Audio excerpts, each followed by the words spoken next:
Andrew Clennell. Welcome, Andrew.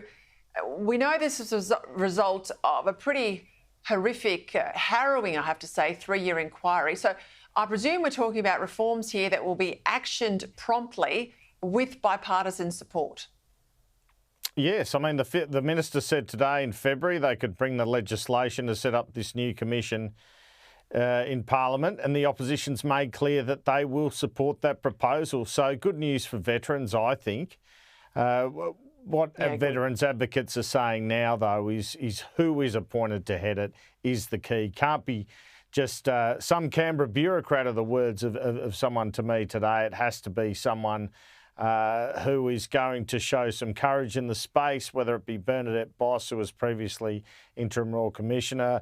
Heston Russell was even saying today Nick Caldis. But whoever it is has to be someone who's serious about the recommendations. That's a critical appointment next year. 100%. And I think it's got to also put on its books retired military personnel, not just at officer level, but people who were general soldiers and airmen, etc., so that they've got the practical experience of what it's like to leave the military and struggle to get work. Let's go to the national accounts. They're due out tomorrow. We've had a bit of a glimpse already, though, into our balance sheets. Pretty grim.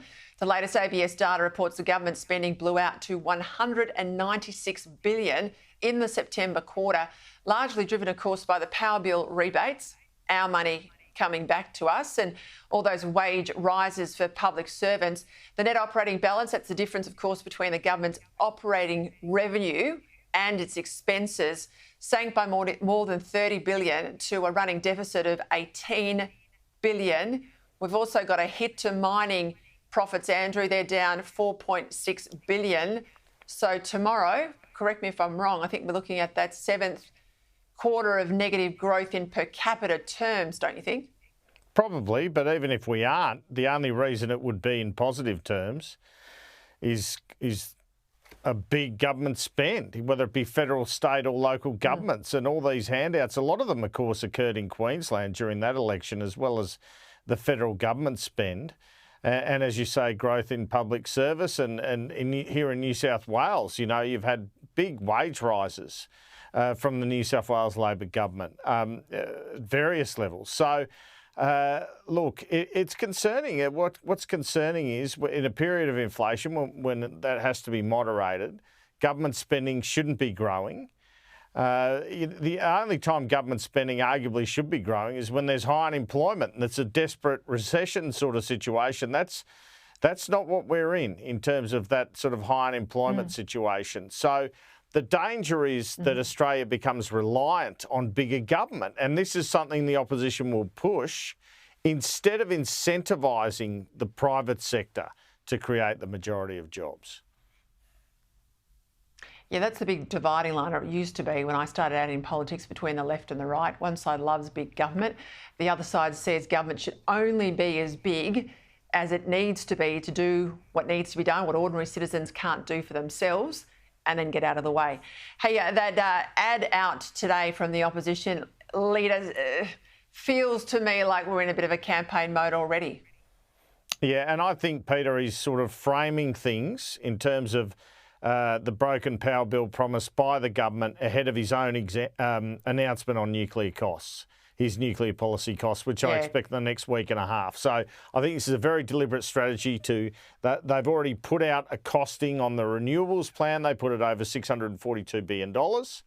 And now they're saying, look at this power bill broken promise, and this will lead up to their own greater sort of fuller nuclear policy, which of course the government will attack and say is too expensive. So it's all a framing ready for that particular moment.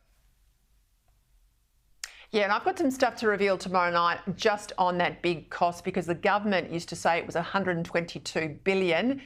They're now not disputing that $600 billion figure. And I've got some letters from Chris Bowen that I'll reveal tomorrow night. All right, let's go to that whole fracas we saw yesterday about Australia Day and the pub chain basically banning us from celebrating in their venues. You think they might want to make some money, but anyway, massive own goal, quick response from voters. Do you think these sort of woke issues, I know Scott Morrison said, you know, I'm not interested in woke. Do you think they're going to come up in the campaign, as we saw they did very much in the United States when we eventually do go to the polls here? Well, I don't think Albanese will swing at the sucker ball on those ones. They might for the Greens, but I think Albanese will say, let's keep Australia Day, let's stick with Australia Day. And it's interesting, I had a Lebanese Australian cab driver go on to me for 20 minutes about this issue, Peter. So if you want to see some resonance of an issue that occurred to me this morning, he was blowing up about it. He was saying it's a disgrace, these pubs, etc., etc. So I really felt that was interesting. There's a lot of issues been about the last couple of weeks. No one's talking about those 30 or 40 bills they got through, Peter. They're talking about this issue, and some of these issues stick. But the thing is with Albanese, I think, he's been in the parliament since 1996. He knows better than to get sucked into these sort of woke wars, as you call them. Yeah, well, it was his government, though, that said to local councils, I mean, they provide the apparatus, the federal government, about citizenship ceremonies. If you don't want to do it on Australia Day, you don't have to on the 26th. You can pick another day. So he sort of kicked this all off. It'd be pretty difficult for him to say, nothing to do with me here, look away, I'm backing Australia Day now.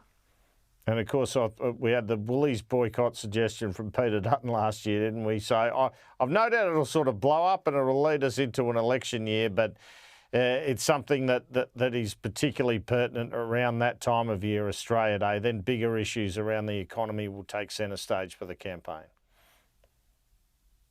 What did you make of that analysis out from the BCA? They want a whole lot of reforms. They talk productivity.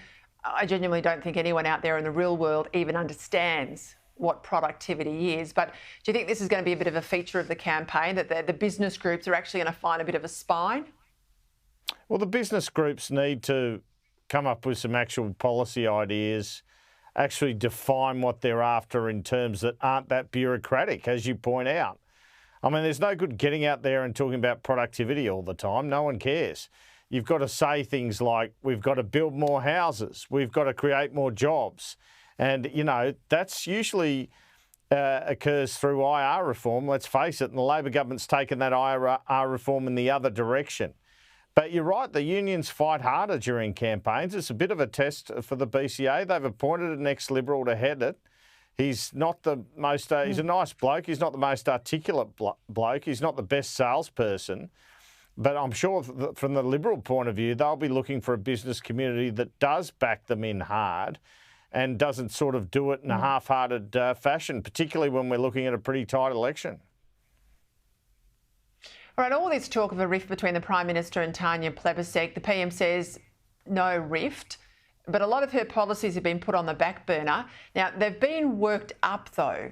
Nature positive plan, her salmon fishing decision, we'll get to that one in a moment, but also the government's worked up negative gearing, as we know, that's been modelled. So is this Labor perhaps getting a whole lot of options ready this side of the election to then horse trade with the Greens should we get to a hung parliament situation? Is that what this is about, or is there a deep rift between the two? Yeah, I mean, if you think there's no rift here, you believe in Santa Claus, Peter. There's obviously a rift. And, Chalmers and Plibersek were talking in the House for 10 or 15 minutes the other day. We showed the photo. Jim Chalmers came up with the negative gearing investigation. Tanya Plibersek has come up with this almost a deal, and then Anthony Albanese, after hearing from the WA Premier, scuppered it. So, of course, there's a rift, but you'd never expect Anthony Albanese to go on radio and say, yes, I've got a massive rift with my minister. So there are certainly tensions there. I don't think there has to be much of a horse trade with the Greens. I think the horse trade sort of comes down the track. I mean, David Shoebridge was on Sunday Agenda. He said, we will never give confidence and supply to Peter Dutton, and suggesting they will give it to Labor. And that's a big advantage, if you end up with 70 seats in Anthony Albanese out of the 76 you need, you pretty much got the rest of the numbers with the Greens there. Now, Julia Gillard gave away the carbon tax. She didn't do it at the start. She did it through the term. That's where you end up seeing these sort of deals happen, I think, through the term. And, she was actually ahead that day, and she was never ahead again. In fact, she, was on target to win about 30 of the 150 seats. So, look, I don't think these proposals are about that. The Greens argue that the negative gearing one must have been aimed at considering a negative gearing deal, but that was a Chalmers idea, not an Albanese idea. I think it's just Albanese lets his ministers go out and do these sort of policy investigations, try to reach agreement, and then he ends up knocking them on the head. And that's a pretty interesting dynamic because your ministers aren't thrilled. They sort of get embarrassed by it.